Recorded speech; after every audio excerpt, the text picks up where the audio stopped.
Xiao Chen, kamu benar-benar berani membunuh tetua klan Zhangku, kata kepala klan Zhang dengan marah setelah dia mengatasi keheranannya.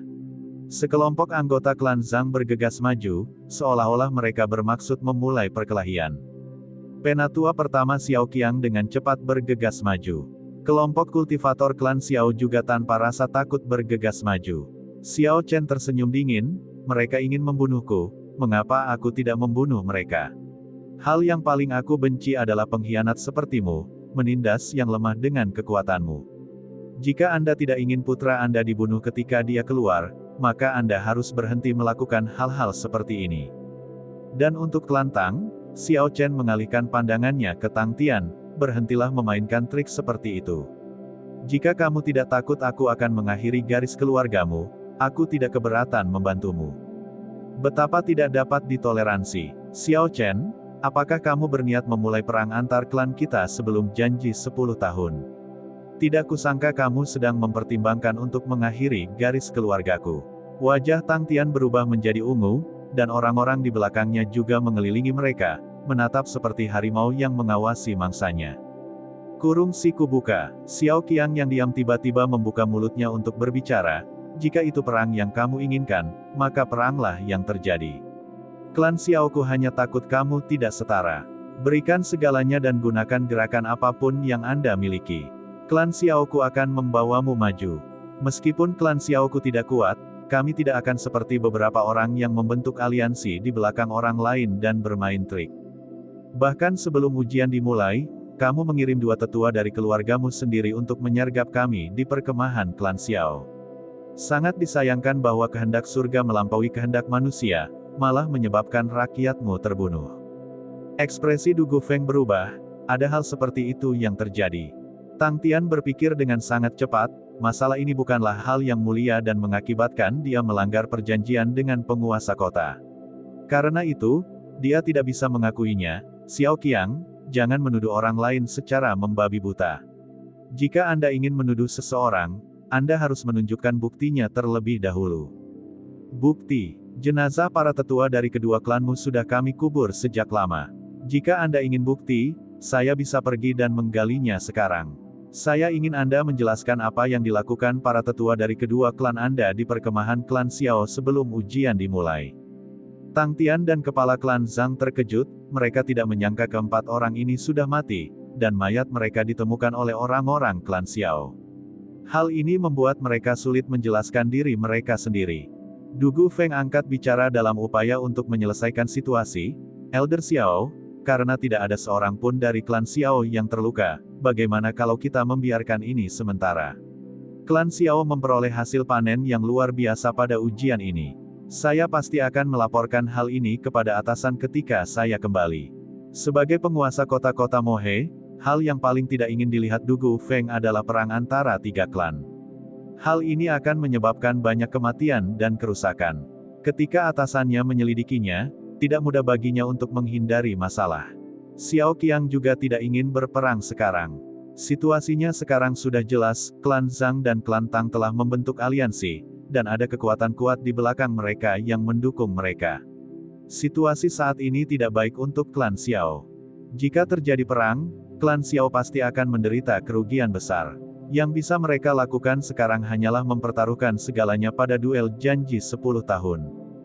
Du Gufeng sudah menebak apa yang dipikirkan Xiao Qiang ketika dia melihat Xiao Qiang tidak mengatakan apa-apa. Dia mengarahkan pandangannya pada kepala klan dari 2 klan lainnya. Saya tidak ingin melihat hal seperti itu terjadi lagi di masa depan. Tidak apa-apa untuk mengadakan kompetisi tetapi jangan menaikkannya ke tingkat hidup dan mati. Meskipun Tang Tian dan kepala klan Zhang berada dalam pihak yang salah, penguasa kota bersedia memberi mereka jalan keluar dari situasi yang memalukan ini. Dia juga dengan mudah mengatakan beberapa hal di luar formalitas. Sidang telah berakhir, semua orang tidak perlu khawatir dengan masalah yang terjadi di sini. Kalian semua boleh kembali, kata Du Gufeng akhirnya. Hasil uji coba disebarkan ke seluruh kota Mohe keesokan harinya, sehingga klan Xiao memperoleh tempat pertama lagi. Namun, tidak diketahui bagaimana caranya, dan proses uji coba tersebut disebarkan oleh seseorang. Masalah Xiao Chen yang tiba-tiba mengeluarkan 20 inti iblis peringkat 3 di depan klan Zhang dan klan Tang tersebar kemana-mana, itu menjadi pembicaraan di kota. Kemenangan Xiao Chen atas Zhang He pun menjadi topik perbincangan semua orang. Semua orang percaya bahwa dengan Xiao Chen, klan Xiao tidak perlu khawatir tentang janji 10 tahun yang terjadi sekitar sebulan kemudian. Kota Mohe, klan Xiao. Setelah persidangan berakhir, tetua pertama dengan tegas memerintahkan agar Xiao Chen dan para penggarap lainnya mempersiapkan janji 10 tahun untuk tinggal di rumah dan tidak keluar. Di saat kritis seperti ini, jika calon dirugikan maka akan berdampak buruk bagi janji 10 tahun. Meskipun klan Zhang dan klan Tang telah berjanji untuk tidak memainkan trik lagi, mereka tetap tidak bisa lengah. Jika terjadi sesuatu, selama tidak ada bukti, tidak ada yang bisa dilakukan. Xiao Chen berdiri di halaman sambil memegang pisau kecil, dia tidak terburu-buru untuk berkultivasi. Dia sedang mengukir sesuatu pada kayu spiritual yang dia peroleh dari roh pohon itu. Meja batu itu dipenuhi dengan beberapa patung kecil yang diukir Xiao Chen. Ada banyak jenis yang berbeda, burung, binatang, manusia, ada berbagai macam patung. Namun kualitasnya bervariasi, ada yang baik dan yang buruk. Bagi sebagian besar dari mereka, wujudnya tidak dapat terlihat. Dalam beberapa hari setelah dia kembali dari hutan suram, Xiao Chen merasa telah menyentuh batas-batas master bela diri. Selama dia menemukan momen yang tepat, dia bisa segera menerobos. Karena itu, dia tidak memfokuskan seluruh waktunya untuk berkultivasi. Bagaimanapun juga, mereka yang berpartisipasi dalam janji 10 tahun adalah master bela diri awal. Oleh karena itu, tidak ada gunanya dia berkultivasi. Dia mungkin juga menggunakan waktu ini untuk melihat mantra dan jimat di ringkasan budidaya. Setelah dia kembali, dia membeli kayu dalam jumlah besar dan mulai melatih keterampilan mengukirnya. Setelah menghabiskan waktu seminggu untuk hal ini, dia mengukir lebih dari 1000 patung menggunakan kayu biasa ini. Sekarang, Xiao Chen akhirnya mulai mencoba mengukir pada potongan kayu spiritual. Namun, dia hanya menggunakan sebagian kecil saja. Hah! Xiao Chen dengan lembut meletakkan patung ini, seukuran jarinya, di tangannya. Itu adalah seekor burung layang-layang, makhluk dari kehidupan sebelumnya. Pada saat ini, meskipun dia telah selesai mengukirnya dan terlihat sangat mirip, Xiao Chen merasa ada keanggunan tertentu yang hilang. Tuan muda kedua, apakah Anda mengukir lagi? Anda sungguh sangat menganggur. Saya baru saja melihat Nona Yulan dan Xiao Jian berduel satu sama lain di tempat latihan. Mereka sangat cemas, dan bekerja sangat keras. Bau petik terbalik membawa tas besar sambil berjalan mendekat. Xiao Chen tersenyum lembut saat mendengar ini. Dia mengambil salah satu patung di atas meja batu dan berkata kepada bau petik terbalik ini untukmu, apakah terlihat bagus? Bau petik terbalik menerimanya dan melihatnya. Dia menemukan bahwa patung ini dibuat menurut gambarnya. Sedikit tersipu, dia merasakan kegembiraan di hatinya. Tuan muda kedua, bagaimana mungkin kamu benar-benar membuat patung diriku? Dia meletakkan barang-barang yang dia bawa ke samping setelah dia mengatakan itu, mengambil patung itu, dan lari dengan malu-malu. Xiao Chen menyaksikan bayangan punggung bau petik terbalik menghilang. Sambil tersenyum lembut, dia melihat barang-barang yang dibawanya, merasa sangat bersyukur di dalam hatinya. Selama beberapa hari ini, Xiao Chen tidak bisa keluar. Jadi, apapun yang ingin dia beli, bau petik terbalik harus mengambilkannya untuknya. Terlebih lagi, dia menggunakan barang ini dalam jumlah besar, jadi itu sulit bagi gadis itu. Membawa barang-barang yang dibeli bau petik terbalik Xiao Chen perlahan menuju kamarnya. Setelah dia memasuki kamarnya, Xiao Chen memasang ekspresi sangat riang di wajahnya. Dia mengambil burung layang-layang yang diukir dari kayu spiritual dan memegangnya di tangannya. Berkonsentrasi sangat keras, dia mengetuknya dengan ringan, dan energi spiritual di tubuh burung layang-layang tiba-tiba menjadi sangat padat, memancarkan pancaran kehidupan. Puda, burung layang-layang itu bertambah besar, kira-kira seukuran burung biasa, dan mengepakkan sayapnya. Ini benar-benar menjadi hidup, terdengar tangisan yang merdu, sangat menyegarkan. Kesuksesan, Xiao Chen berpikir dengan gembira di dalam hatinya.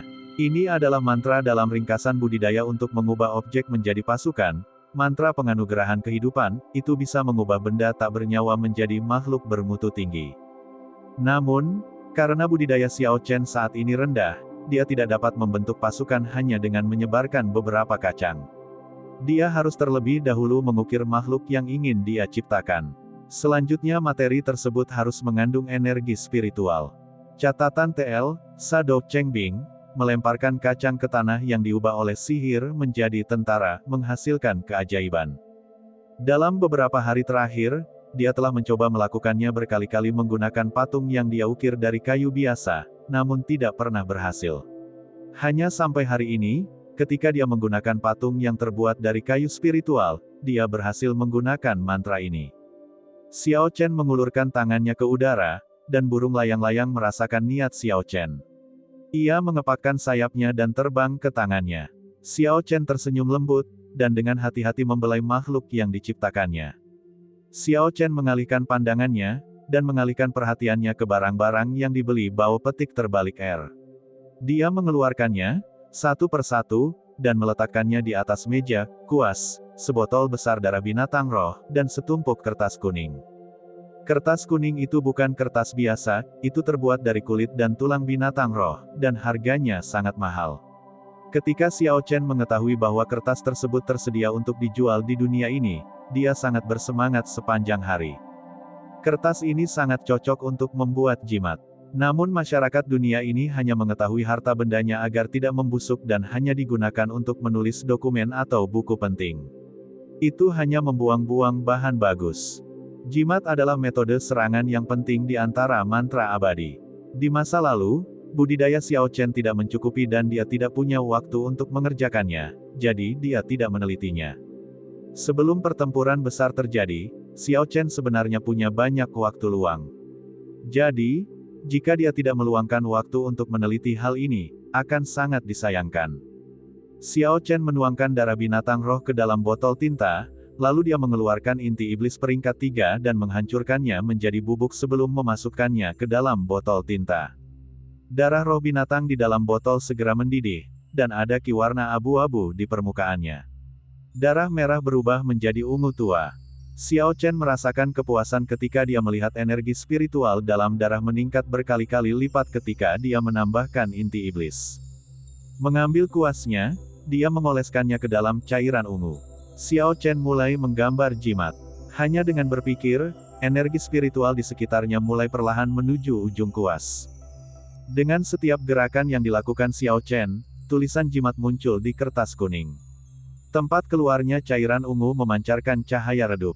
Ketika Xiao Chen menyelesaikan pukulan terakhirnya, cahaya di kertas itu meledak.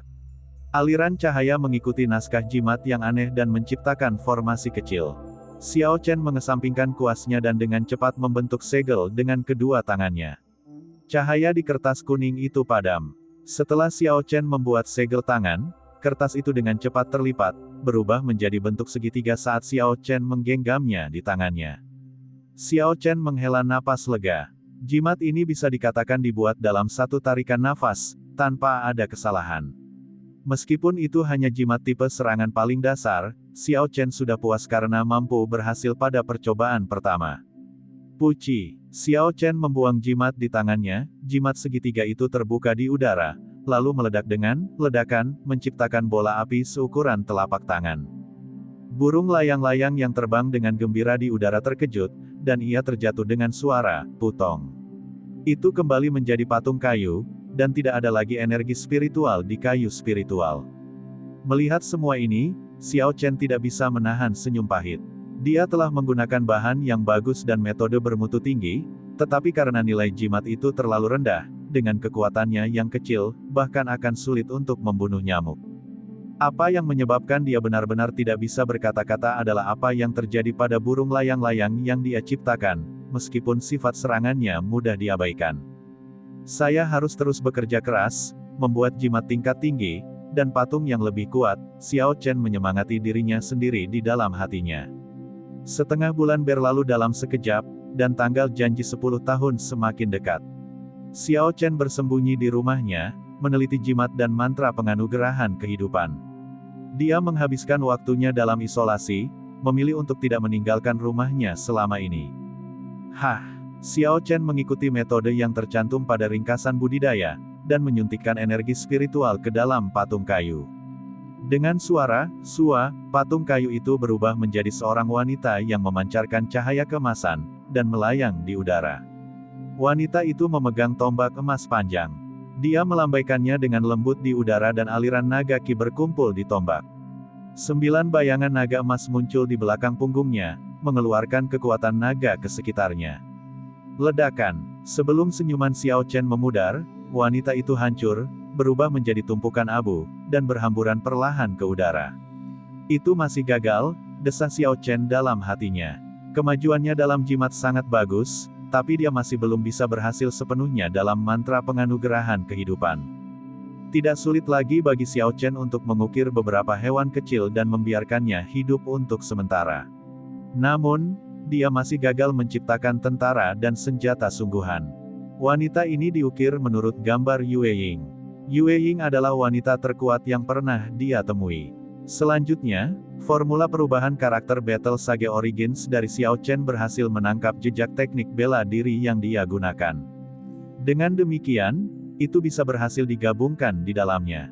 Namun demikian, selama upaya setengah bulan terakhir ini, Xiao Chen terus merasa bahwa dia kehilangan suatu rahmat penting. Bentuk kehidupan yang dia ciptakan untuk pertempuran tidak mampu bertahan lebih dari 3 detik. Mungkinkah dia hanya bisa sukses setelah menjadi master bela diri? Xiao Chen berpikir dengan keraguan di dalam hatinya. Hanya tersisa setengah meter dari potongan kayu spiritual yang awalnya sepanjang 1 meter. Kemungkinan Xiao Chen pergi terbatas. Sulit menemukan kayu dengan sifat spiritual seperti ini sehingga Xiao Chen meminta bau petik terbalik air bertanya-tanya di pavilion Linlang, bahkan di cabang Kabupaten Qizi, untuk mendapatkan lebih banyak. Jarang sekali menemukan sepotong kayu seperti ini dalam setahun. Kayu spiritual yang berumur tertentu bahkan lebih sulit ditemukan. Bahkan jika kayu spiritual jenis ini tersedia, tampaknya Xiao Chen tidak dapat memperolehnya karena kayu spiritual jenis ini banyak diminati. Saat tersedia, itu dibeli oleh alkemis dengan harga tinggi. Meskipun Xiao Chen cukup cemas, dia tidak terlalu mengkhawatirkannya. Dia tidak bisa terburu-buru melakukan hal ini. Sehubungan dengan masalah pemahaman atau spiritualitas, semakin seseorang terburu-buru, semakin kecil kemungkinannya untuk menemukan perasaan seperti itu. Kembali ke meja, suasana hati Xiao Chen yang agak tertekan sedikit membaik.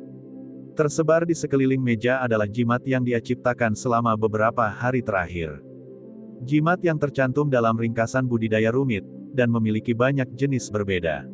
Berbagai jenis jimat ini bisa menyebabkan sakit kepala, itu benar-benar terlalu berlebihan untuk dilihat oleh matanya. Untuk memudahkannya mengaturnya, Xiao Chen membaginya menjadi 3 kategori: tipe serangan, tipe pertahanan, tipe khusus. Jimat tipe serangan terutama menggunakan energi spiritual dengan atribut berbeda. Semakin rumit skrip jimatnya, semakin banyak atribut yang dimiliki jimat tersebut, dan serangannya juga akan semakin kuat. Sedangkan untuk jimat tipe pertahanan dan tipe khusus, secara teori fungsinya mirip dengan jimat tipe serangan, hanya saja cara penggunaannya sedikit berbeda. Jimat dapat dibagi menjadi 9 tingkatan, dengan kekuatan Xiao Chen saat ini dia saat ini hanya mampu memahat jimat kelas 2. Dia bisa saja membuat jimat kelas 3, tapi tingkat kegagalannya sangat tinggi. Setelah mencoba beberapa kali, Xiao Chen berhenti mencobanya. Itu membuang terlalu banyak bahan, dan keuntungannya tidak menutupi kerugian yang ditimbulkannya. Tuan muda kedua, penatua pertama meminta Anda pergi ke aula besar. Katanya ada tamu penting di sini. Suara merdu bau petik terbalik air terdengar dari luar pintu. Xiao Chen membuka pintu dan keluar. Dia berkata dengan ragu, "Tamu penting."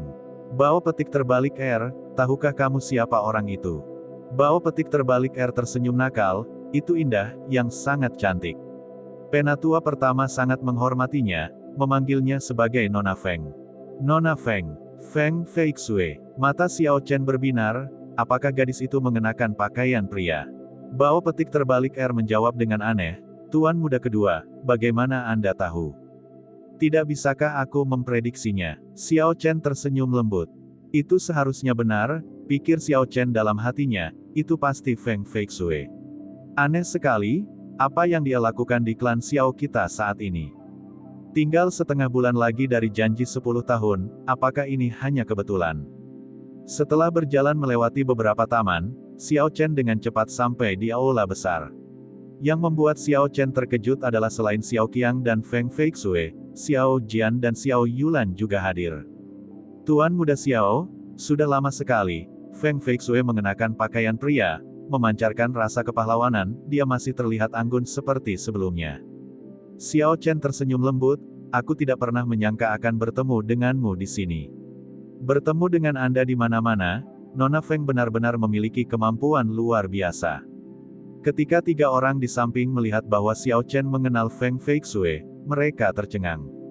Xiao Qiang bertanya, Xiao Chen, kamu sudah kenal Nona Feng?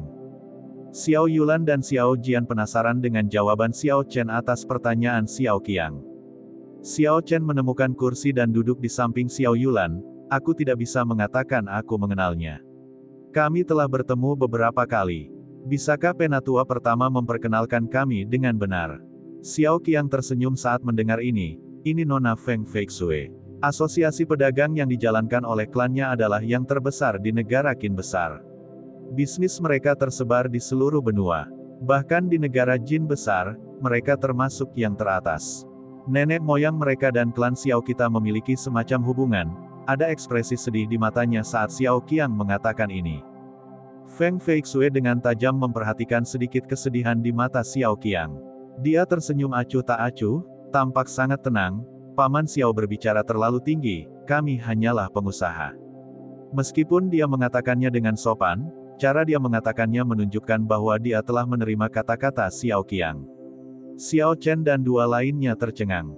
Benua Tianwu begitu besar, namun klannya mampu menyebarkan bisnis mereka ke seluruh benua. Jumlah kekuatan yang dibutuhkan untuk mencapai hal ini tidak dapat diremehkan. Namun, dengan kekuatan sebesar itu, bagaimana mungkin mereka memiliki hubungan dengan leluhur klan Xiao?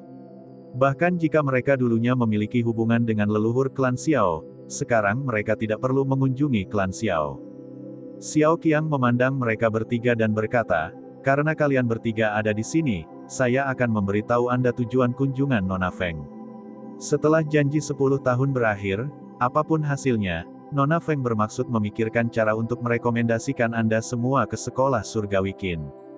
Sekolah surgawi Qin. Ketika mereka bertiga mendengar kata-kata ini, hati mereka kacau dan mereka tidak dapat tenang untuk waktu yang lama.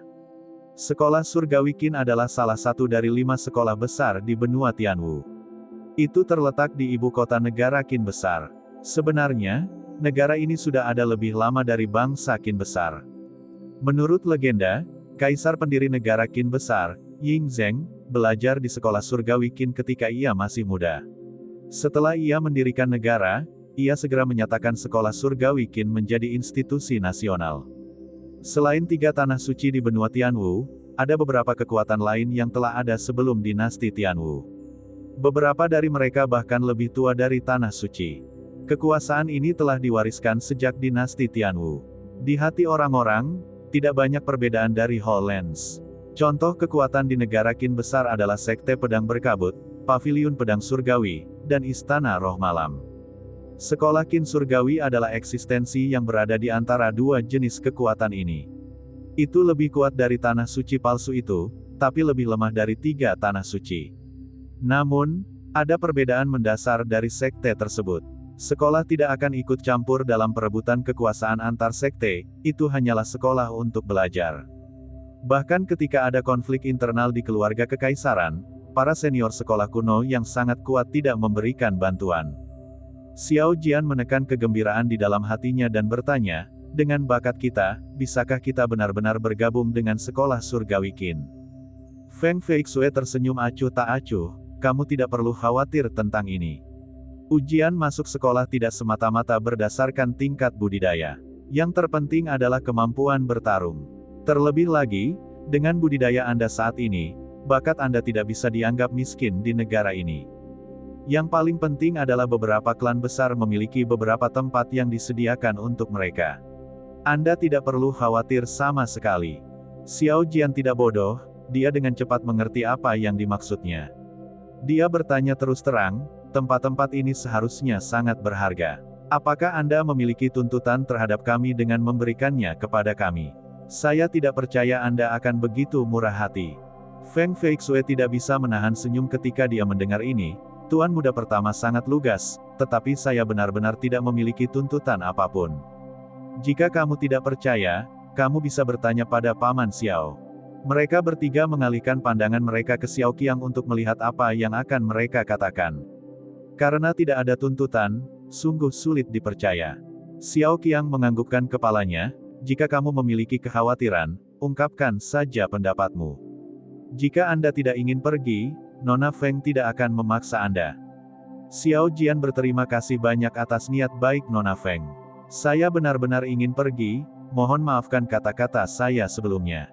Catatan TL, dalam budaya Tiongkok kuno, terkadang ketika seseorang bersikap sangat hormat, mereka mungkin menyebut diri mereka sendiri sebagai orang ketiga. Ini lebih merupakan cara formal untuk mengatakan sesuatu. Saya ingin tahu seberapa luas langit, dan berapa banyak orang jenius berbakat di bumi ini. Jika saya tinggal di kota Mohe selamanya, saya pasti akan menyesalinya. Ada jejak semangat kepahlawanan dan ketulusan dalam nada suara Xiao Jian. Xiao Yulan memandang Xiao Chen. Matanya berbinar penuh harapan. Sepupu Xiao Chen, kamu mau pergi? Akan kulihat kapan ayah keluar dari isolasinya, kata Xiao Chen, agak menghindari pertanyaan itu. Meskipun Xiao Chen sangat menantikan untuk bergabung dengan sekolah Qin Surgawi, dia tidak begitu menginginkannya seperti Xiao Jian. Adapun seberapa luas langit dan berapa banyak jenius berbakat yang ada. Mungkinkah jawaban ini dapat ditemukan di sekolah surgawi Qin? Ketika mata seseorang tertutup oleh sehelai daun, seseorang tidak dapat melihat Gunung Tai. Langit yang kamu lihat mungkin hanya sehelai daun di mata orang lain. Catatan TL, ketika mata seseorang tertutup oleh daun, seseorang tidak dapat melihat Gunung Tai, ini berarti bahwa mereka tidak dapat melihat gambaran yang lebih luas. Xiao Chen sudah lama memutuskan untuk meninggalkan Xiao Clan setelah janji 10 tahun. Kemana dia akan pergi, dia belum memutuskan. Setelah masalah dengan Ao Jiao, Lunar Shadow Sabre tidak lagi menghubunginya. Tempat yang benar-benar ingin dia tuju adalah Paviliun Pedang Surgawi. Memikirkan Ao Jiao, perasaan tertekan yang terus ditekan oleh Xiao Chen meledak, menyebabkan dia merasa kehilangan. Xiao Jian terkejut ketika mendengar kata-kata Xiao Chen. Dia tidak bisa menahan pandangannya pada tetua pertama. Xiao Qiang tersenyum lembut, tidak masalah. Setelah kepala klan keluar dari isolasi, dia akan menghormati keputusan Anda. Dia sama sekali tidak akan menghentikanmu. Xiao Yulan mau tidak mau merasakan kekecewaan ketika dia menyadari kurangnya keinginan untuk mengikuti kata-kata Xiao Chen. Dia berkata dengan sedih, Nona Feng, bisakah saya mempertimbangkan ini sebentar dulu? Melihat ekspresi Xiao Yulan, cahaya aneh muncul di mata Feng Feixue tetapi menghilang dengan sangat cepat.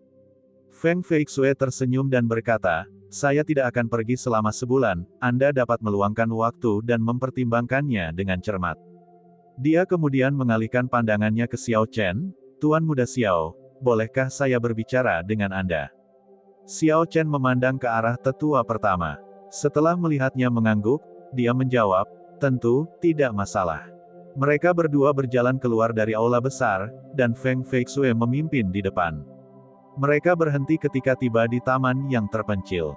Berbalik, sepasang mata cerah menatap Xiao Chen. Merasa sedikit tidak wajar, Xiao Chen berkata, saya ingin tahu apa yang ingin Nona Feng bicarakan dengan saya. Puci, Feng Feixue tidak menanggapinya. Sebaliknya, kipas lipat muncul di tangannya dan disodorkan ke depan wajah Xiao Chen. Kipas lipat itu mengeluarkan cahaya merah menyala, saat mendekati Xiao Chen, ia terbuka dengan suara, "Sua." Bunga teratai berwarna merah menyala menjulang tinggi ke udara. Itu sangat memikat dan cantik. Menghadapi serangan mendadak Feng Feixue, Xiao Chen merasa terperangah di dalam hatinya. Namun, dia tidak terlalu panik. Serangan Feng Feixue sangat tajam, tapi dia tidak bisa mendeteksi jejak niat membunuh. Guntur bergegas. Menghadapi teratai merah menyala di depannya, hanya dengan berpikir, Lunar Shadow Sabre muncul di tangannya dan langsung mengeksekusi Rusing Thunder Chop. Cahaya pedang hitam itu seperti guntur yang deras, saat ia menebas ke arah teratai merah. Bang! Bunga teratai yang tersebar berubah menjadi percikan merah yang tak terhitung jumlahnya. Di bawah terik matahari, rasanya seperti kupu-kupu menari-nari. Melihat Xiao Chen mengeksekusi Rusing Thunder Chop, kilatan cahaya muncul di mata Feng Feixue. Setelah itu, dengan lambaian tangannya, kipas lipat itu berubah menjadi pedang panjang yang ramping. Feng Feixue menggenggam pedang panjang di tangannya dan kakinya sedikit bergeser saat dia mengambil posisi berdiri. Auranya tiba-tiba berubah, dan ada keselarasan antara dia dan pedangnya, hanya dirinya dan pedang yang ada. Feng Feixue berteriak ringan, gambar. Lampu pedang menyala, seperti pertunjukan laser, itu cepat dan anggun. Dalam sekejap cahaya pedang mencapai Xiao Chen yang terkejut. Terlepas dari kecepatan atau kekuatan di balik pedang ini, semuanya telah mencapai puncak master bela diri. Otak Xiao Chen bergerak secepat kilat. Ketika dia melihat Feng Feixue mengambil posisi itu, dia langsung memikirkan serangan yang digunakan Ao Jiao ketika mereka pergi untuk menempa senjatanya. Meskipun Feng Feixue tidak mencapai tingkat aura yang sama seperti yang dicapai Ao Jiao saat itu, dia telah mencapai sebagian besar keanggunannya. Xiao Chen tidak berani gegabah, dan dengan cepat mundur. Namun, pedang ini terlalu cepat. Meskipun Xiao Chen telah mundur terlebih dahulu, angin yang disebabkan oleh cahaya pedang dengan gesit memotong dahi Xiao Chen, meninggalkan luka kecil, darah segar mengalir keluar. Pedang yang sangat cepat, pikir Xiao Chen dalam hatinya sambil menghirup udara dingin. Namun, dengan serangan pedang kedua Feng Feixue yang sudah datang, dia bahkan tidak punya waktu untuk menghela nafas. Potongan Arclight, Feng Feixue dengan lembut memutar tangannya dan mengarahkan ujung pedangnya ke bawah. Busur cahaya biru muncul, ini adalah cahaya busur yang disebabkan oleh cahaya pedang murni. Kemanapun cahaya busur lewat di taman, bunga beterbangan dan kelopak bunga bertebaran di mana-mana, terbang tanpa angin bertiup. Dengan menetapnya bunga segar yang tak terhitung jumlahnya, temperamen anggun Feng Feixue saat ini seperti peri dari istana surgawi, murni dan tanpa setitik pun kenajisan. Namun, Xiao Chen tidak punya waktu untuk menikmati pemandangan yang sulit didapat ini, dia harus mundur. Sudut serangan ini telah menutup semua jalur serangan, membuatnya tidak punya pilihan lain selain mundur. Bergegas memotong surga, Feng Feixue berteriak dengan lembut dan kakinya dengan lembut mendorong tanah. Dia berubah menjadi seberkas cahaya, bergegas menuju Xiao Chen dengan pedangnya mengarah ke kepalanya. Aura pedang ini mendesak ke depan, seolah-olah sedang melaju menuju langit, tampak sangat anggun. Sungguh aura yang kuat, seru Xiao Chen dalam hatinya. Pedang yang melonjak ini tidak mewah sama sekali, itu langsung mengenai kepalanya, memaksa Xiao Chen untuk berbenturan dengannya. Namun, Xiao Chen sudah mundur 2 langkah, dan auranya juga berkurang secara signifikan, menyebabkan dia kehilangan kesempatan. Terlebih lagi, pedang ini hampir mencapai level menyatu dengan pedang tersebut. Xiao Chen tidak dapat menemukan titik lemah apapun, dan tidak tahu bagaimana menghadapinya atau bagaimana memblokir pedang yang melonjak ini. Mundur, dia hanya bisa terus mundur. Namun, Feng Feixue melesat maju. Jika dia terus mundur ke belakang dan tubuhnya terangkat ke udara, sedikit saja, dia secara alami akan menabrak pedang-pedangnya. Xiao Chen merasa sangat cemberut. Dia hanya bisa berguling mundur dalam keadaan yang menyedihkan, menghindari serangan pedang yang melonjak. Ini adalah metode yang paling langsung, dan metode yang paling efektif, tetapi metode ini juga yang membuatnya terlihat menyedihkan. Guntur bergegas. Feng Feixue memutar tubuh sempurnanya di udara, dan terbang lebih tinggi ke langit. Tiba-tiba terdengar suara guntur yang berderak di belakangnya, dan dia mengambil kesempatan untuk turun ke bawah, membawa serta kekuatan angin dan guntur. Saat ini, Xiao Chen, yang sedang berjongkok di tanah, tidak punya cukup waktu untuk bangun.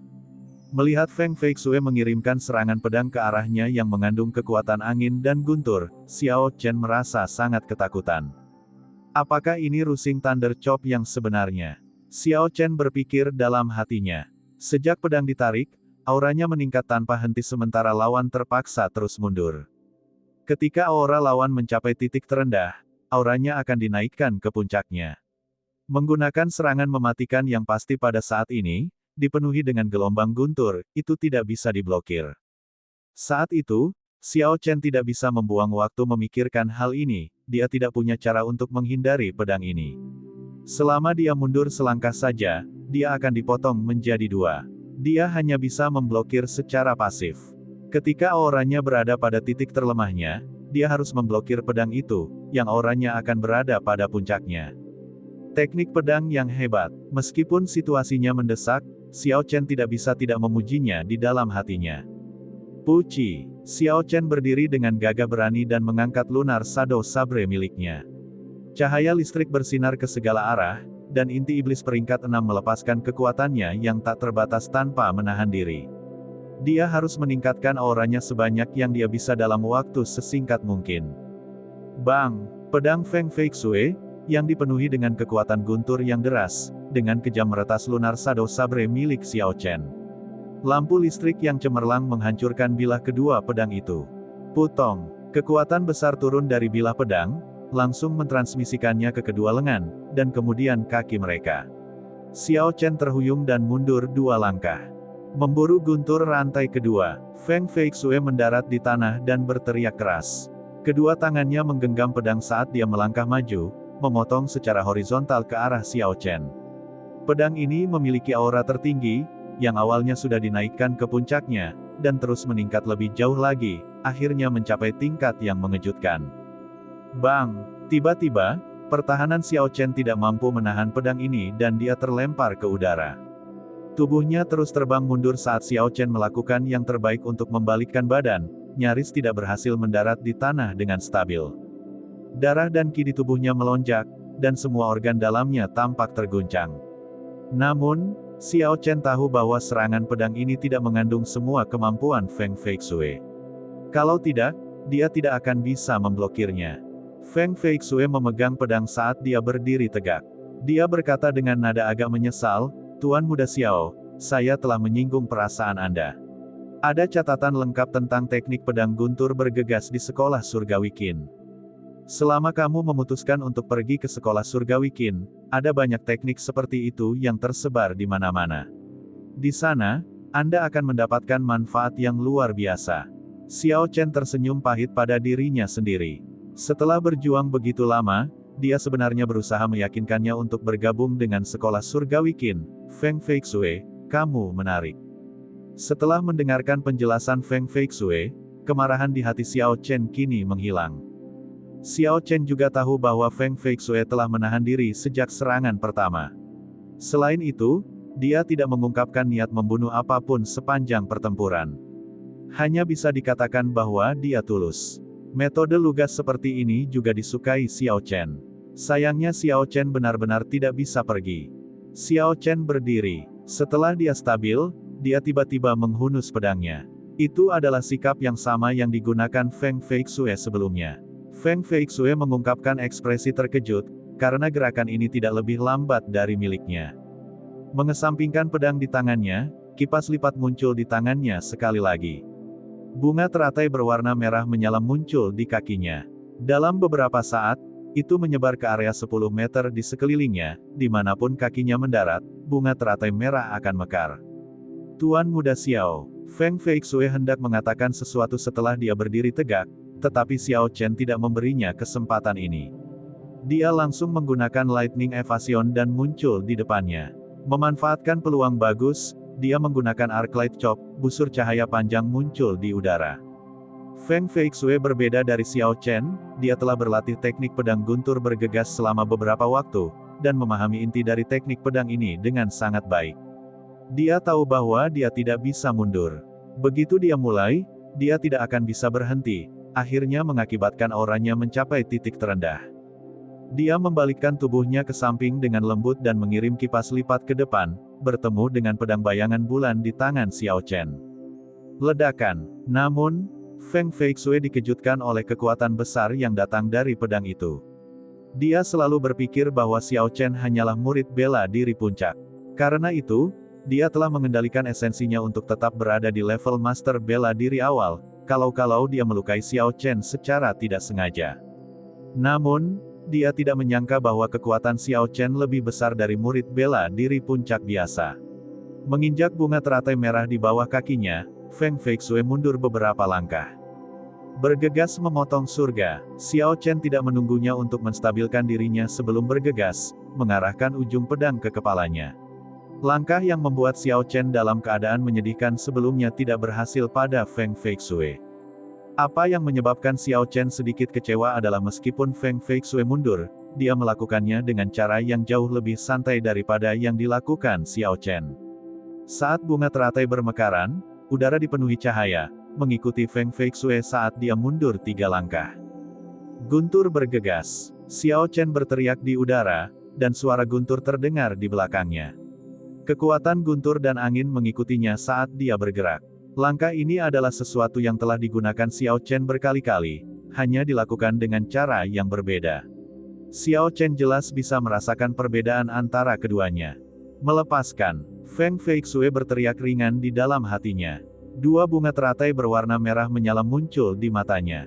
Kipas lipat yang awalnya mengeluarkan cahaya redup di tangannya berubah menjadi kusam, tampak seperti biasa saja, dan kecemerlangannya tidak terlihat. Dia mengayunkannya dengan ringan, menangkap pedang Xiao Chen yang turun dari langit. Tidak ada suara gemetar surga atau gelombang ki apapun yang diakibatkan oleh tabrakan. Itu hanya dengan lancar memblokir pedang Xiao Chen yang menggelegar. Dia berhasil menghilangkan aura yang telah menumpuk hingga puncaknya. Ini mirip dengan seseorang yang disiram air dingin saat dia akan mencapai klimaks. Xiao Chen mendarat di tanah dengan perasaan sangat tertekan. Dia bahkan tidak memiliki kesempatan untuk menggunakan Rusing Thunder Second Chain Chop. Rasa dipukuli oleh orang seperti ini sungguh tak tertahankan. Bunga teratai merah di matanya memudar dan Feng Feixue tersenyum lembut. Bagaimana? Anda telah merasakan sendiri kehebatan teknik lengkapnya. Itu bukanlah sesuatu yang bisa dibandingkan dengan teknik yang tidak lengkap, kan? Sekolah Qin Surgawi masih memiliki lebih banyak teknik bela diri seperti ini. Dengan bakat yang Anda tunjukkan di sini, kultivasi Anda pasti akan meningkat pesat. Selanjutnya, rangkaian teknik Rusing Thunder Sabre ini masih memiliki Rusing Thunder Third Chain Chop. Bahkan aku tidak bisa menggunakannya. Setelah Anda pergi ke sana, Anda akan dapat mempelajarinya segera. Xiao Chen memulihkan ketenangannya dan dengan tulus merasa itu lucu. Feng Feixue ini seperti nenek serigala, terus-menerus memikatnya. Catatan TL, harus saya akui, saya sangat terkejut dengan penggunaan istilah, nenek serigala, dan harus mencarinya. Tampaknya itu mengacu pada serigala di Red Riding Hood, di mana ia berpura-pura menjadi nenek dan terus berusaha membuat si kecil Red Riding Hood mendekat agar bisa memakannya. Berdasarkan nalurinya, dia yakin Feng Feixue yang melakukannya, tidak mempunyai niat buruk. Sayangnya, meskipun budidaya Feng Feixue tinggi, dia tidak dapat mendengar suara pedang. Xiao Chen berjalan ke samping dan mengambil pedang yang dilemparkan Feng Feixue ke samping. Nona Feng, bisakah kamu mendengar suaranya? Feng Feixue tertegun beberapa saat, dan sedikit bingung sebelum dia berkata, kamu berbicara tentang mendengarkan pedang, dan berkomunikasi dengannya. Saya tidak mampu melakukannya. Kemampuan untuk menciptakan resonansi dengan senjata tidak ada hubungannya dengan budidaya, dan sepenuhnya bergantung pada pemahaman seseorang. Banyak senior tingkat kuno dari sekolah surgawi Qin bahkan tidak mampu memahami tingkat itu. Wajar jika dia tidak bisa mendengar suara pedang, karena itu bukanlah senjata utamanya. Xiao Chen menangkupkan tangannya sebagai ucapan terima kasih, saya dengan tulus berterima kasih kepada Nona Feng atas rekomendasinya. Namun, aku, Xiao Chen, hanya mencari tempat di mana aku bisa mendengar suara pedang. Saya sudah punya rencana sendiri, saya hanya bisa menerima niat baik Anda. Xiao Chen berbalik dan pergi setelah dia mengatakan itu. Feng Feixue melihat gambar punggungnya saat dia pergi, sedikit mengernyit. Berpikir dalam hatinya, jika dia tidak pergi ke ibu kota kekaisaran, maka ini akan menjadi sulit. Dengan kursus ini, tidak ada cara untuk menjamin keselamatannya. Xiao Chen berjalan cepat ke halaman rumahnya. Dia telah memahami beberapa hal selama pertempuran sebelumnya. Esensi di tubuhnya terus mengalir, dan ini adalah tanda bahwa dia akan membuat terobosan. Setelah menggunakan batu roh tingkat rendah, budidayanya telah mencapai puncak murid bela diri tingkat tinggi. Selanjutnya, selama ujian di hutan suram, dia semakin memantapkan budidayanya sebagai murid bela diri kelas unggul. Setelah dia kembali, dia merasa bahwa dia sudah selangkah ke ranah master bela diri. Yang harus dia lakukan hanyalah menunggu saat yang tepat, dan dia akan bisa segera membuat terobosan. Begitu masuk ke dalam kamarnya, dia duduk bersila dan memasuki kondisi kultivasi. Menenggelamkan kesadarannya, dia melihat awan putih, yang meningkat menjadi 8 ketika dia menjadi murid bela diri kelas tinggi, di sekitar roh bela diri Azure Dragon. Saat ini mereka berkilau, dan kilaunya sangat cerah. Seolah-olah mereka akan meledak. Memang benar dia akan membuat terobosan. Xiao Chen merasakan kebahagiaan di hatinya. Meskipun dia sudah lama menduga bahwa dia akan menerobos menjadi master bela diri sebelum janji 10 tahun, dia hanya akan merasa benar-benar yakin ketika dia benar-benar masuk ke ranah master bela diri. Mantra ilahi guntur ungu beredar dengan cepat di tubuhnya. Hati Xiao Chen setenang air. Sementara Xiao Chen tenggelam dalam keadaan menakjubkan ini, energi spiritual di sekitarnya terus mengalir ke tubuhnya. Kesadarannya mengendalikan energi spiritual yang berpacu di tubuhnya.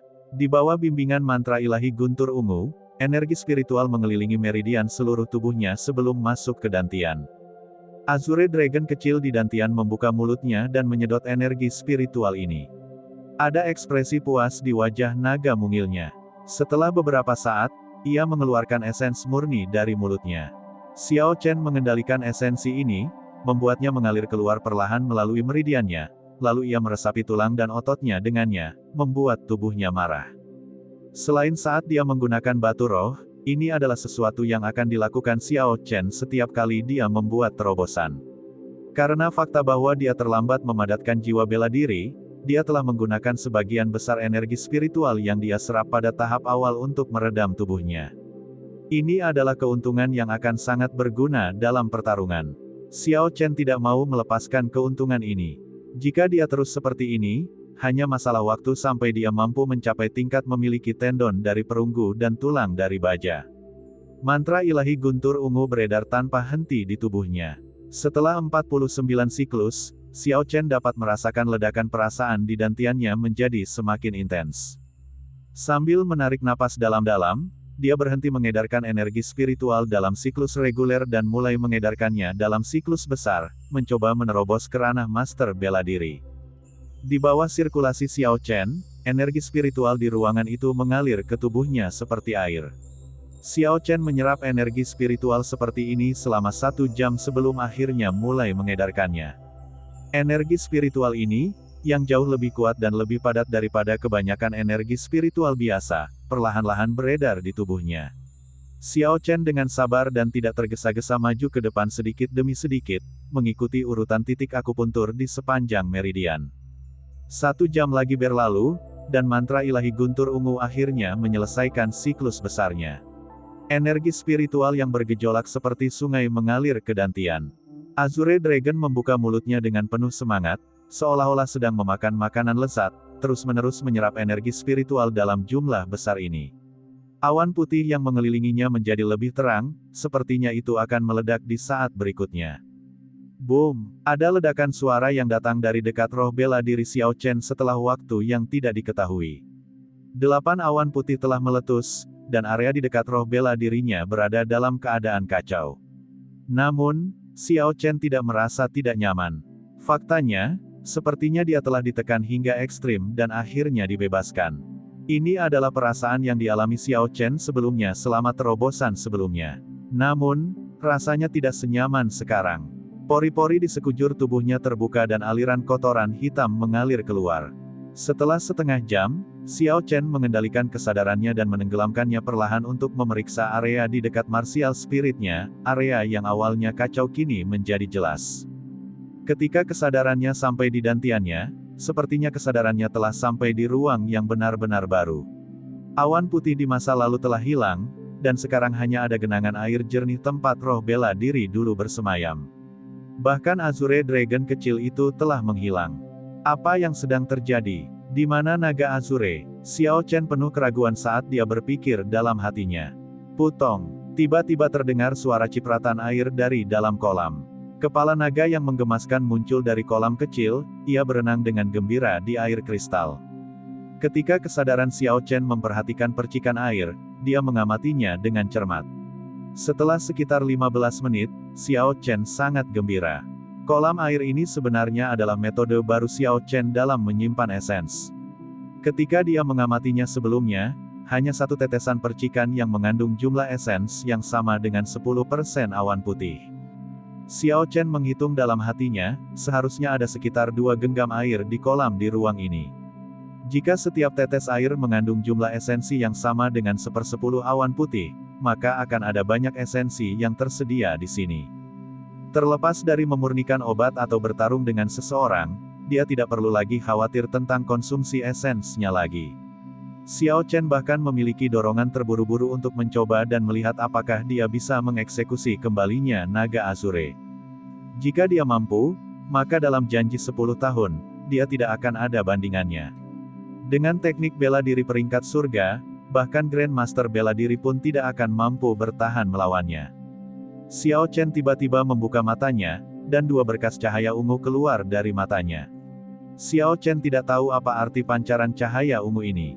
Setiap kali dia melakukan terobosan, fenomena seperti itu akan terjadi di kedua matanya.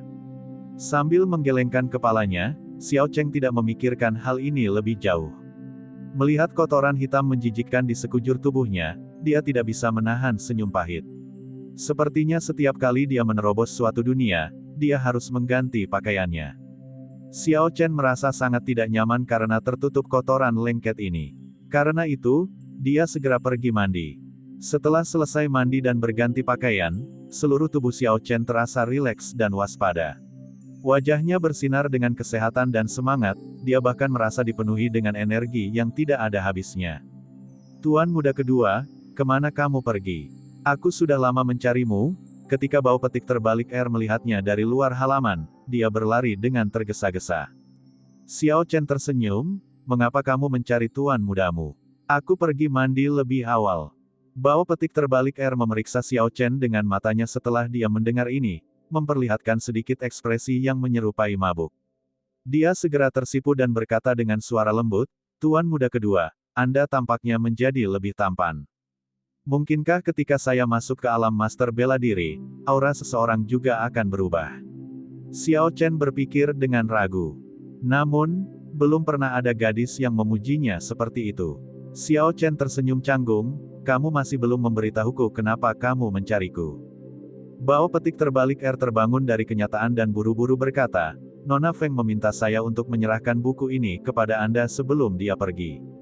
Dia juga memintaku untuk menyampaikan pesan kepadamu, jika kamu berubah pikiran di masa depan, kamu dapat mencariku kapan saja. Xiao Chen tersenyum pahit di dalam hatinya, gadis ini belum menyerah padanya. Dia menerima buku itu dari bau petik terbalik dan melihatnya.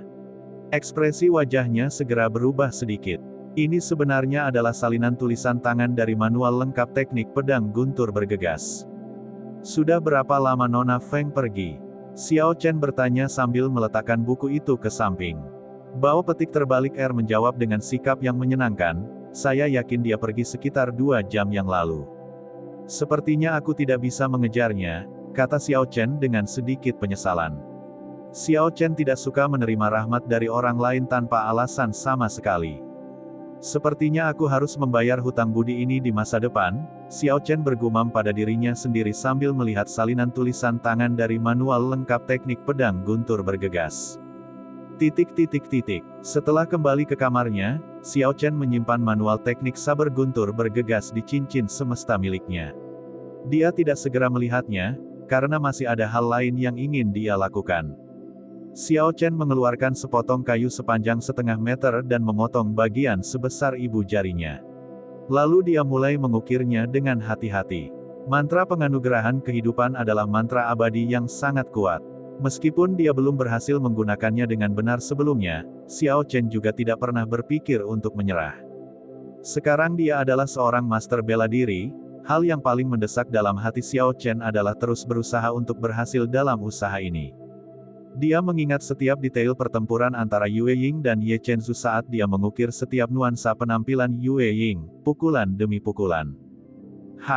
Tak lama kemudian, Xiao Chen selesai mengukirnya dan dengan lembut meniup serutan kayu dari patung itu. Dia mengambilnya dan mengamatinya dengan cermat. Penampakan patung kayu itu hampir persis sama dengan yang diingat Xiao Chen. Namun, dia terus merasa ada sesuatu yang hilang. Patung kayu gadis itu mempunyai ekspresi tegas di wajahnya. Dia sedikit mengernyit, dia tidak marah, tapi memancarkan kekuatan. Untuk benda mati dan mati, benda itu tampak memancarkan kekuatan yang kuat ke sekeliling, seperti seorang ratu. Ratu, sesuatu muncul di benak Xiao Chen. Seolah-olah ada roda penggerak dalam pikirannya yang akhirnya mulai bergerak. Dia sepertinya telah menemukan sesuatu yang tidak dia sadari sebelumnya. Benar, Ratu. Mengapa Yue Ying menjadi ratu? Xiao Chen tiba-tiba berkata dengan gembira. Dia akhirnya mengerti di mana kesalahannya. Dia terlalu fokus pada penampilannya saat dia berperang. Sama seperti seorang ratu yang mengatur segalanya di bawah langit. Jadi, ketika dia mengukirnya dalam bentuk seorang ratu. Namun, Yue Ying bukanlah seorang ratu. Bayangan dirinya yang terlihat sangat canggung saat perutnya keroncongan muncul di benaknya. Dia ingat saat dia tersipu ketika dia memanggilnya bajingan. Sekarang, ini adalah seseorang yang terbuat dari daging dan darah. Karena budidayanya tidak cukup untuk melakukan mantra penganugerahan kehidupan, ia harus menebusnya dengan membuat ukiran. Dia harus mengukir gambar Yue Ying yang nyata, jika tidak, itu hanya akan menjadi bentuk tanpa substansi dan tidak akan berubah menjadi senjata ampuh. Xiao Chen memotong sepotong kayu spiritual lagi, sekali lagi seukuran ibu jarinya. Tangannya bergerak sangat cepat saat dia mengukir gambar gadis itu, menggabungkan secara menyeluruh gambar dirinya saat dia bertarung dengan penampilannya saat dia terluka. Meskipun mudah untuk memikirkan hal ini, namun sulit untuk melaksanakannya. Xiao Chen mengukir lalu menolak karyanya tanpa henti. Hanya ketika sepotong kayu sepanjang setengah meter hanya tersisa sepotong kecil, Xiao Chen berhasil menyelesaikan sebuah pekerjaan yang membuatnya puas. Keindahan mutlak memegang tombak emas, dan wajahnya yang perkasa dan tegas memiliki senyuman tipis. Sebelumnya tidak ada perasaan mengancam seperti itu. Sebaliknya, ada kehangatan seorang gadis. Tentu saja, ini bukanlah bagian yang paling membuat Xiao Chen puas. Bagian yang paling dia sukai adalah kecantikan mutlak ini hanya mengenakan bra merah. Aku ingin tahu apakah dia akan langsung membunuhku jika dia melihat karya ini. Xiao Chen tersenyum pada dirinya sendiri dengan sedikit mengejek sambil memegang patung kayu di tangannya. Bahkan mungkin dia tidak tahu bahwa ini adalah dirinya yang sebenarnya. Menyingkirkan pikiran kosong, Xiao Chen fokus dan memutuskan untuk menggunakan naga ki yang diberikan Yue Ying kepadanya untuk bergabung ke dalam patung. Jika ini masih gagal, maka naga ki, yang bisa menyelamatkan nyawanya di saat genting, akan sia-sia. Hanya dengan berpikir, naga azure di dantian Xiao Chen berenang ke permukaan air, menyemburkan naga ki berwarna emas. Naga ki berjalan melalui meridian dan mengalir keluar dari tubuhnya, muncul di tangan kanan Xiao Chen. Energi yang terkandung dalam naga ki ini sangat kuat. Ini adalah naga ki sejati yang telah diwariskan selama ribuan tahun di negara Qin besar. Xiao Chen terkejut karena Yue Ying bersedia memberinya sehelai benang pun. Jika naga ki ini digunakan seluruhnya, bahkan seorang martial saint pun akan terluka parah. Tidak berlebihan jika dia mengatakan bahwa itu akan mampu melindungi nyawa Xiao Chen. Hah! Xiao Chen dengan hati-hati memasukkan naga ki ke dalam patung kayu. Aliran cahaya keemasan muncul di kaki patung kayu itu, dan ketika bagian terakhir dari naga ki dimasukkan ke dalam, seluruh patung kayu itu memancarkan cahaya keemasan yang cemerlang. Xiao Chen menarik napas dalam-dalam. Dengan sedikit pemikiran darinya, air jernih di sekitar roh bela diri mulai naik secara bertahap. Esens kental mengalir perlahan ke tangan kanannya. Dia mengangkatnya dan mengetuk dahi patung kayu itu dengan satu jari. Huci, esensi yang tak terbatas mengalir ke dalam patung kayu melalui jari itu memancarkan cahaya samar. Esensi Xiao Chen terus-menerus habis, seolah-olah tidak mampu terisi penuh. Setelah 15 menit, air jernih di dantiannya sudah berkurang setengahnya. Xiao Chen terkejut di dalam hatinya, memikirkan bahwa mantra penganugerahan kehidupan ini akan menghabiskan begitu banyak esensi. Tidak heran mustahil untuk sukses sebelum menjadi master bela diri. Dengan jumlah, kemurnian, dan kekuatan esensi murid bela diri, mustahil untuk memenuhi persyaratan mantra ini. Apalagi patung yang dibuatnya tidak maksimal. Hal ini tentu saja mengakibatkan dia gagal. Ketika jumlah esens di tubuh Xiao Chen berkurang menjadi seperempat, patung kayu itu tiba-tiba berubah menjadi besar dengan suara, Yue Ying yang hanya mengenakan bra dan memegang tombak panjang menjadi hidup di depan Xiao Chen. Dia dengan lembut mengayunkan tombak emas di tangannya, dan 9 bayangan naga emas muncul di belakang punggungnya. Dengan ledakan, bayangan naga terbang kemana-mana dengan kacau sebelum akhirnya masuk ke dalam tombak panjangnya. Xiao Chen sangat gembira. Hanya dengan berpikir, Yue Ying berubah menjadi seberkas cahaya dan melesat ke arah tangannya, sekali lagi berubah menjadi patung kayu. Kesuksesan. Setelah mencoba berkali-kali, akhirnya saya berhasil sekali. Di masa depan, jika saya bertemu dengan ahli martial Saint manapun, saya akan mampu mempertahankan posisi saya. Xiao Chen bergumam gembira pada dirinya sendiri sambil memegang patung kayu itu dengan erat. Kurang dari setengah bulan menuju janji 10 tahun. Ada gelombang arus bawah di kota Mohe. Kota Mohe, di ruang rahasia Klantang. Kepala Klantang, kepala klan Zhang, lelaki tua misterius berpakaian biru, dan beberapa orang suci dari kedua klan ada di sana.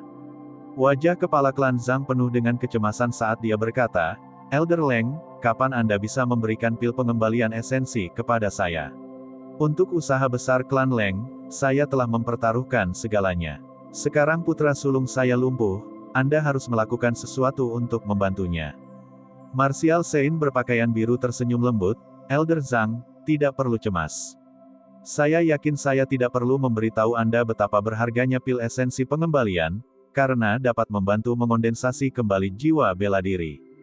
Kemarin, aku menerima kabar bahwa kepala klanku secara khusus memintanya dari Sekte Pedang Berkabut. Mungkin akan tiba malam ini." Kepala klan Zhang mengungkapkan ekspresi kegembiraan saat dia berkata, "Kalau begitu, terima kasih banyak kepada Penatua Leng. Saya selamanya berterima kasih." Pria berpakaian biru itu melambaikan tangannya, "Tidak perlu berdiri dalam upacara. Kami masih harus mengandalkan putra Anda, serta putra kepala Klantang.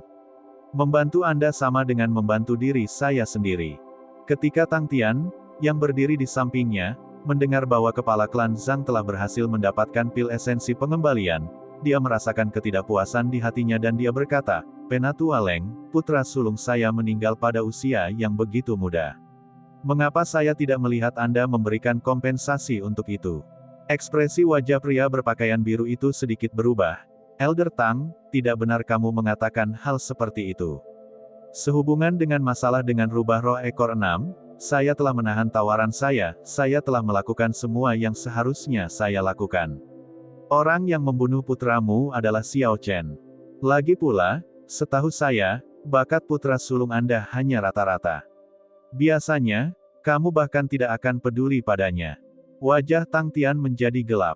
Perkataan pria berpakaian biru itu memang benar adanya. Dia tidak dapat menemukan kata-kata atau membalasnya, dan hanya bisa mendengus dingin tanpa mengatakan apapun. Ketika pria berpakaian biru melihat situasinya, ekspresi wajahnya menjadi lebih hangat, tersenyum, "Elder Tang, kamu tidak perlu terlalu cemas. Setelah janji 10 tahun, saat kita memperoleh Gunung 7 Tanduk, klan Leng kita akan memulai sekte baru. Pada saat itu, posisi penatua tertinggi pasti akan menjadi milik Anda." Ketika Tang Tian mendengar ini, ekspresinya menjadi lebih hangat, namun, 3 peserta dari klan Xiao sangat kuat. Belum lagi Xiao Chen yang menakutkan, masih ada Xiao Jian, dan Xiao Yulan. Keduanya adalah master bela diri. Saya khawatir meskipun Zhang He memulihkan kekuatannya, kami masih tidak dapat mengalahkan mereka. Pria berpakaian biru itu tersenyum dingin, "Apakah Xiao Chen sangat kuat? Saya tidak yakin. Dia hanya beruntung, dan berhasil membunuh satu martial Grand Master yang terluka. Dia bahkan bukan seorang master bela diri, jadi seberapa kuat dia? Lebih jauh lagi, meskipun dia sangat kuat, dia akan membutuhkan kesempatan untuk menghadiri kompetisi terlebih dahulu. Kalau tidak, sekuat apapun dia, itu tidak akan berguna." Tang Tian dan kepala klan Zhang saling bertukar pandang, mungkinkah Penatua Leng berencana untuk mengambil tindakan secara pribadi, dan melumpuhkan orang itu? Namun, bukankah klan Xiao juga memiliki ahli bela diri? Pria berpakaian biru itu berkata dengan acuh tak acuh, "Dalam 2 hari lagi, kepala klan Leng akan membawa 3 tetua martial Saint ke kota Mohe secara pribadi. Janji 10 tahun ini adalah sesuatu yang ditetapkan oleh penguasa kota Mohe. Tidaklah tepat untuk menyabotase hal ini secara terbuka, namun masih ada kemungkinan untuk melakukan beberapa trik di belakang mereka. Adapun Martial Saint dari klan Xiao, haha, dia hanyalah Martial Saint kelas rendah. Kepala klanku bisa menghancurkannya hanya dengan lambaian tangannya. Kepala klan-klan Zhang dan klan Tang sama-sama terkejut di dalam hati mereka.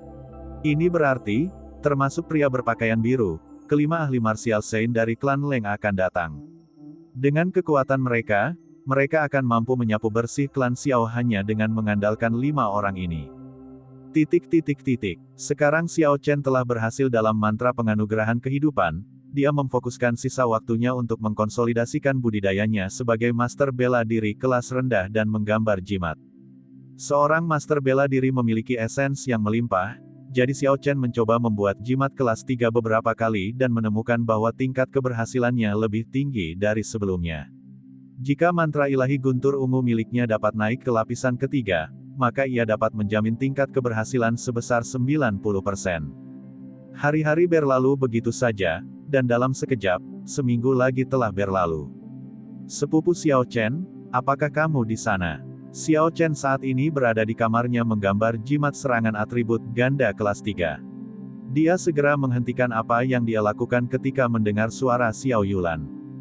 Begitu Xiao Chen meletakkan kuasnya, energi spiritual dalam jimat itu benar-benar memudar. Kemudian ia naik ke udara dan terbakar, berubah menjadi abu. Ini normal untuk menggambar jimat, jika seseorang tidak dapat menyelesaikannya dalam sekejap, maka semua pekerjaan yang dilakukan akan sia-sia. Xiao Chen merasa itu adalah lubang di hatinya. Ini adalah jimat api es kelas 3, dan hanya tinggal selangkah lagi untuk menyelesaikannya. Kalau beruntung, bisa saja berhasil. Xiao Chen sedikit terkejut ketika dia membuka pintu. Selain Xiao Yulan, ada juga Xiao Jian, Xiao Ling petik terbalik Yelan, dan orang-orang lain dari ujian hutan suram bersamanya. Apa yang sedang terjadi? Kenapa kalian semua datang ke sini? Xiao Chen berkata dengan sedikit terkejut. Xiao Ling petik terbalik tersenyum lebar ketika dia berkata, "Kakak Xiao Chen, apakah kamu masih belum tahu? Penatua pertama memberi kami liburan 1 hari ini, mengizinkan kami semua keluar. Kami semua memutuskan untuk berjalan-jalan di sekitar kota Mohe, tapi kami merindukanmu." Xiao Chen tiba-tiba mengerti sesuatu. Langkah penatua pertama ini benar. Bagaimanapun, ini adalah sekelompok anak muda. Jika mereka dikurung di dalam rumah, mereka akan tertahan dan mungkin terjadi sesuatu yang tidak beres. Namun, beberapa kecurigaan muncul di hatinya. Dengan begitu banyak orang yang keluar, bagaimana jika terjadi sesuatu? Xiao Ling petik terbalik tahu bahwa dia mengkhawatirkan sesuatu. Dia mengangkat tangannya yang seputih bunga bakung dan menunjuk ke arah tertentu, lihatlah ke arah itu, ada yang dikuduskan atau sesuatu di sana yang melindungi kita. Kita akan baik-baik saja. Xiao Chen melihat ke arah yang dia tunjuk dan menemukan bahwa Liu Fengyin sedang berdiri di luar halaman beristirahat dengan mata tertutup. Di belakangnya, ada juga beberapa master bela diri klan Xiao yang mengikutinya. Xiao Chen tertawa tanpa sadar di dalam hatinya. Tetua pertama sebenarnya bersedia mengirimkan sebagian besar pasukan elit klan Xiao hanya untuk kelompok mereka. Ayo pergi, Xiao Chen berhenti ragu-ragu dan mengikuti kelompok mereka ke kota Mohe. Di kota Mohe, kerumunan orang bergerak kemana-mana. Suasananya sama ramainya seperti dulu. Kelompok mereka mengikuti kerumunan dan berkeliaran di jalanan, berbelanja di mana-mana. Xiao Chen tiba-tiba menyadari, terlepas dari dunianya, semua gadis memiliki keinginan yang kuat untuk berbelanja. Selain Xiao Chen dan Xiao Jian, dari 10 dari mereka, laki-laki lainnya memiliki tas dengan berbagai ukuran yang tergantung di sekujur tubuh mereka. Yelan adalah yang paling menyedihkan dari semuanya, dia bertanggung jawab atas barang-barang yang dibeli Xiao Ling petik terbalik Di setiap tempat di mana sesuatu bisa digantung, pasti ada sesuatu yang tergantung padanya. Ayo pergi ke Cultivators Plaza untuk melihatnya. Yelan akhirnya tidak tahan lagi, dan memberikan saran itu dengan harapan hal itu akan mengalihkan perhatian Xiao Ling petik terbalik dari berbelanja lebih jauh. Plaza Penggarap, Xiao Chen berpikir dalam hatinya, janji 10 tahun yang berlangsung 7 hari kemudian akan diadakan di Plaza Penggarap. Jika mereka pergi ke sana untuk memeriksa situasinya terlebih dahulu, pasti akan bermanfaat bagi mereka saat duel dimulai. Sepupu Yulan, bagaimana kalau kita melihatnya? Duelnya akan berlangsung 7 hari lagi, dan mungkin ada baiknya untuk memeriksa lokasinya terlebih dahulu. Xiao Yulan tersenyum tipis, kami akan mengikuti apa yang dikatakan sepupu Xiao Chen. Yelan dan saudara laki-lakinya yang lain semua memandang Xiao Yulan dengan rasa terima kasih dan melepaskan napas lega. Hanya Xiao Ling petik terbalik yang tampak tidak puas, karena dia menggerutu karena dia belum membeli cukup banyak barang. Ketika Yelan mendengar ini, dia merasa sangat sedih, dan dia bahkan tidak bisa menahan tangis. Plaza Penggarap adalah pusat kota Mohe. Di tengah alun-alun, ada patung setinggi 100 meter. Ini adalah patung Kaisar Dinasti Tianwu 10.000 tahun yang lalu. Setiap kota di benua ini akan memiliki plaza penggarap, masing-masing plaza penggarap itu akan memiliki patung besar di tengahnya. Kemiripan orang-orang yang diukir pada patung di setiap lokasi pada dasarnya adalah kaisar bela diri yang terkenal di masa lalu. Di sekitar patung terdapat 16 arena yang terbuat dari batu gunung surgawi.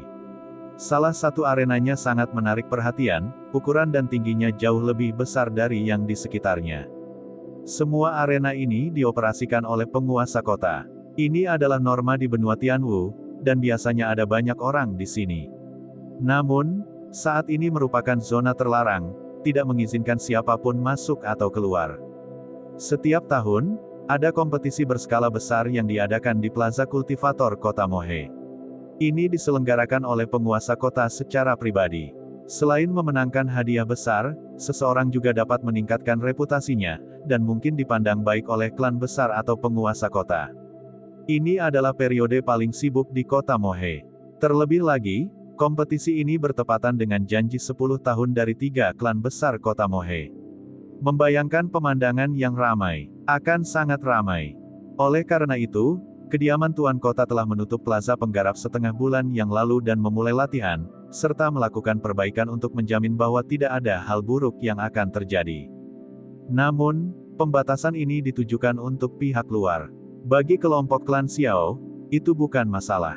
Yang harus mereka lakukan hanyalah melaporkan identitas mereka, dan orang-orang dari istana Tuan Kota tidak akan menghentikan mereka. Kelompok itu berjalan menuju patung Kaisar Tianwu di tengah alun-alun. Di hadapan Kaisar 10.000 tahun yang lalu, bahkan orang-orang yang gelisah di antara kerumunan pun terdiam. Tepat pada saat ini, Xiao Chen tiba-tiba merasakan dua tatapan penuh dengan niat membunuh menatapnya. Dia menoleh dan melihat Tang Feng dan Zhang He di sebuah arena tidak jauh dari sana, menatapnya dengan tatapan dingin. Rupanya mereka sedang berduel satu sama lain sebelumnya. Zhang He sebenarnya masih bisa menggunakan teknik bela diri. Xiao Chen yakin dia tidak salah melihat. Keduanya memang berduel sebelumnya, dan Zhang He bahkan menggunakan teknik bela diri. Apa yang sedang terjadi? Hati Xiao Chen dipenuhi keraguan. Saat dia berpikir, Tang Feng dan Zhang He melompat turun dari arena dan mulai berjalan ke arahnya. Kerumunan di depan patung Kaisar Tianwu juga memperhatikan Tang Feng dan Zhang He berjalan mendekat, mereka semua memperhatikan dua karakter level tetua klan mengikuti di belakang mereka. Dengan semakin dekatnya janji 10 tahun, ketiga klan sangat mementingkan perlindungan pesertanya. Di depan patung Kaisar Tianwu, di bawah terik matahari, orang-orang klan Xiao berdiri di hadapan orang-orang klan Zhang dan klan Tang. Xiao Chen, sudah lama sekali, kata Zhang He perlahan sambil berjalan ke depan. Saat Xiao Jian pertama kali melihat Zhang He, api amarah menyala di kedua matanya. Dia mengepalkan tangan kanannya erat-erat, dan itu mengeluarkan suara pecah. Ketika dia memikirkan kejadian hari itu, hatinya tersiksa. Mendengar suara Zhang He, dia tidak bisa lagi menahan diri. Zhang He, apakah kamu berani berduel denganku? Zhang He tersenyum dingin, kamu pikir kamu ini siapa? Saya sedang berbicara dengan Xiao Chen, mengapa Anda menyela saya? Hanya sepotong sampah, apakah menurutmu kamu masih orang nomor 1 di kota Mohe? Ketika Xiao Jian mendengar ini dia terkejut, dan dengan marah berkata, Zhang He, jangan berlebihan. Xiao Chen menatap Zhang He dengan dingin saat pedang bayangan bulan tiba-tiba muncul di tangan ini. Kakinya sedikit bergeser, lalu auranya berubah tiba-tiba. Ada keharmonisan antara dirinya dan pedang, hanya dia dan pedang yang ada. Menggambar, ada kilatan cahaya pedang saat Xiao Chen tiba-tiba bergerak. Zhang He terkejut, dia tidak menyangka Xiao Chen akan mengambil tindakan melawannya di depan semua orang bahkan tanpa mengucapkan sepatah kata pun. Dia dengan cepat menggerakkan tubuhnya ke belakang. Sayangnya pedang ini terlalu cepat. Terlebih lagi, itu berada dalam situasi serangan mendadak. Dia memanfaatkan teknik gerakan, Heavenly Rock Spreading Wings, secara ekstrim. Namun, luka merah cerah masih muncul di lengan kanannya, dan darah langsung mengalir keluar. Para tetua klan Zhang dan klan Tang segera bergegas maju dengan cemas. Namun, ketika mereka melihat Liu Fengyin berdiri diam di belakang, tidak ada yang berani mengambil langkah lagi. Para tetua klan Xiao juga segera bergegas maju. Dalam sekejap, busur mereka telah ditarik dan anak panah telah siap. Suasananya sangat tegang. Zhang He berkata dengan marah, "Xiao Chen, kamu benar-benar berani melukaiku di depan semua orang." Xiao Chen mengesampingkan pedangnya dan berdiri tegak. Sambil tersenyum acuh tak acuh dia berkata, "Sehubungan dengan gonggongan anjing, saya selalu mengambil tindakan alih-alih mencoba berunding dengan mereka. Mungkinkah jika seekor anjing menggigitku, maka aku harus membalasnya?" Penghinaan ini tidak mengandung kata-kata kotor, tetapi berhasil membuat marah Zhang He sepenuhnya. Xiao Jian langsung merasakan kelegaan yang signifikan dari amarahnya. "Saudara Zhang, tidak perlu berkonflik dengan mereka di sini. Mereka tidak akan bisa terus membual terlalu lama," saran Tang Feng, yang berada di sampingnya. Zhang He menenangkan dirinya dan memikirkan hal-hal yang diberitahukan ayahnya kepadanya pagi itu. Lalu dia berkata kepada Xiao Chen, "Xiao Chen, cepat atau lambat aku akan membuatmu membayar. Penghinaan hari itu, aku akan membalasnya berkali-kali lipat." Xiao Chen tidak berkata apa-apa. Sebaliknya, mantra ilahi guntur ungu beredar dengan cepat di tubuhnya dan tangan kanannya tiba-tiba menunjuk ke arah Zhang He, seutas benang kecil api ungu menyala. Karena Xiao Chen menembakkan benang api ini dengan tergesa-gesa, dia tidak memutarnya di sekitar jarinya terlebih dahulu sebelum menembakkannya. Dengan demikian, kekuatan apinya tidak kuat. Nyala api menyapu kepala Zhang He sebelum menghilang. Semua ini terjadi dalam sekejap, seolah-olah tidak terjadi apa-apa sama sekali. Tiba-tiba, ada aliran api yang melewati kepalanya. Rambut yang tumbuh dengan susah payah oleh Zhang He selama sebulan terakhir terbakar lagi. Xiao Chen tidak memasukkan banyak esensi ke dalam nyala api ini, jadi meskipun dieksekusi dengan sangat cepat, ia juga menghilang dengan sangat cepat, itu padam hanya dalam 2 detik. Namun, rambut Zhang He terbakar habis. Ada bau busuk yang keluar dari kepalanya dan asap biru keluar dari kepalanya. Orang-orang di sekitarnya dengan cepat berpencar dan bersembunyi. Kerumunan klan Xiao mulai tertawa terbahak-bahak. Bahkan beberapa murid Tang klan yang bersama mereka, diam-diam mencibir. "Xiao Chen!" Zhang He berteriak dengan suara serak. Dia tidak bisa lagi menenangkan emosinya. Di bawah instruksi dari para penggarap tingkat tua, beberapa murid klan Zhang di sampingnya berpegangan pada Zhang He yang mengamuk, mencegahnya bergegas keluar. Tang Feng tidak bisa terus hanya menonton. Dia memegang busur api es di tangannya dan berkata kepada Xiao Chen, "Xiao Chen, jangan berlebihan.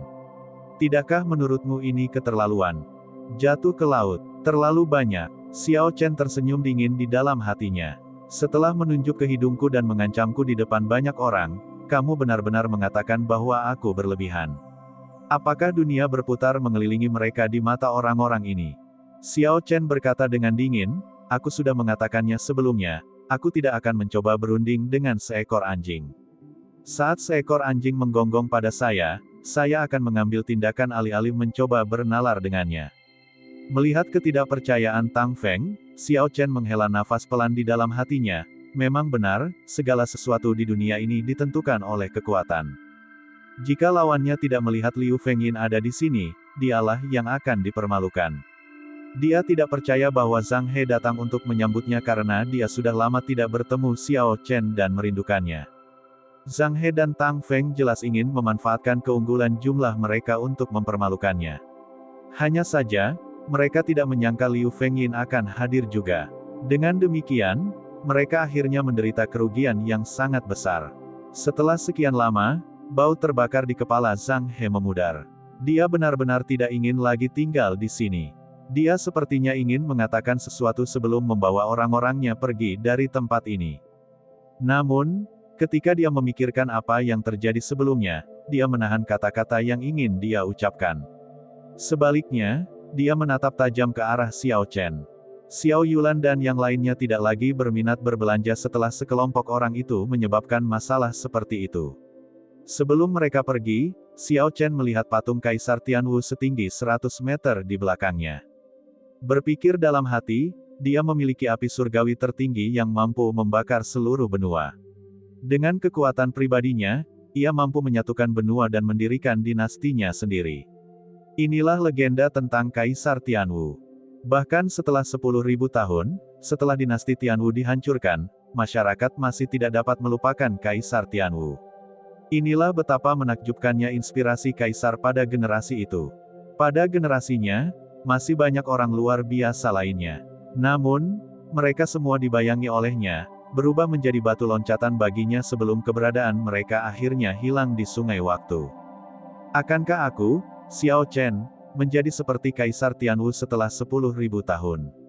Berdiri tegak untuk waktu yang lama, mencapai keabadian. Atau apakah saya akan menjadi batu loncatan bagi orang lain? Saat itu sudah larut malam, bulan sedang tinggi, dan bintang-bintang memenuhi langit. Kediaman Xiao, di halaman Xiao Chen. Setelah Xiao Chen kembali, dia segera melanjutkan menggambar jimat. Saat malam menjelang, dia memeriksa manual teknik pedang guntur bergegas yang ditulis tangan dengan cermat. Sejak buku ini diserahkan kepada Xiao Chen, dia tidak punya waktu untuk melihatnya. Pada saat ini, setelah dia mulai memeriksanya, dia langsung asyik di dalamnya. Rushing Thunder Chop, awalnya hanya teknik bela diri peringkat kuning tingkat tinggi. Namun, beberapa gerakan berikutnya yang dirantai setelah itu meningkatkan kekuatannya beberapa kali, menyebabkannya mencapai standar teknik bela diri peringkat mendalam tingkat tinggi. Dia mewarisi formula perubahan karakter Battle Sage Origin dari Kaisar Guntur. Selama teknik bela diri dieksekusi di depannya satu kali, dia akan mampu meniru setidaknya 80% hingga 90% darinya. Meskipun kekuatannya akan sedikit berkurang, begitu dia memahami esensinya, bahkan mungkin untuk melampaui kekuatan asli teknik bela diri. The Rushing Thunder Chop adalah sesuatu yang telah dipraktikkan Xiao Chen selama beberapa waktu. Setelah dia melihat Feng Feixue menggunakannya saat itu, dia segera memahami inti dari teknik pedang guntur bergegas ini. Dengan demikian, dia dapat dengan cepat dan lengkap menirunya menggunakan formula mengubah karakter. Sekarang setelah dia memiliki panduan lengkap formula mengubah karakter, pemahamannya tentang esensinya meningkat ke tingkat yang lebih tinggi. Dia bahkan mampu memahami langkah terakhir dalam teknik pedang, Rushing Thunder Third Chain Chop. Di tengah kesunyian malam, tiba-tiba terdengar jeritan teredam. Ini adalah tangisan seseorang yang mulutnya ditutup sesaat sebelum kematiannya. Meski suaranya sangat lembut, setelah Xiao Chen menjadi master bela diri, panca inderanya meningkat secara signifikan. Dia sedikit terkejut di dalam hatinya, mungkinkah klan Zhang dan klan Tang datang untuk membunuh mereka? Bang, bang, bang, suara pertempuran semakin keras. Tangisan menyedihkan terus bergema. Xiao Chen buru-buru melepaskan rasa spiritualnya, dan pada saat itu segala sesuatu di klan Xiao terlihat olehnya. Melalui sense spiritualnya, ada 3 bayangan yang membunuh secara terbuka. Kecepatan ketiganya sangat cepat, dan praktis tidak ada yang menandingi mereka. Para penjaga elit klan Xiao sama lemahnya dengan kertas bagi mereka, hanya dengan pukulan ringan, mereka akan hancur berkeping-keping. Orang suci bela diri. Sebenarnya ada 3 ahli martial Sein. Xiao Chen terkejut dan hatinya dilanda kekacauan, mengapa ada 3 ahli bela diri yang muncul di kota Mohe. Wajah mereka bertiga bertopeng, dan mereka tidak terlibat dalam pertempuran. Mereka sangat cepat, dan mereka hanya berurusan langsung dengan orang-orang yang menghalangi mereka. Xiao Chen memeriksa arah perjalanan mereka dan tiba-tiba menyadari bahwa target mereka adalah Xiao Yulan, Xiao Jian, dan dirinya sendiri. Ini semua adalah peserta janji 10 tahun. Itu memang pekerjaan klan Zhang dan klan Tang. Melihat para murid yang meninggal dengan mengenaskan, Xiao Chen mengepalkan tinjunya dengan marah.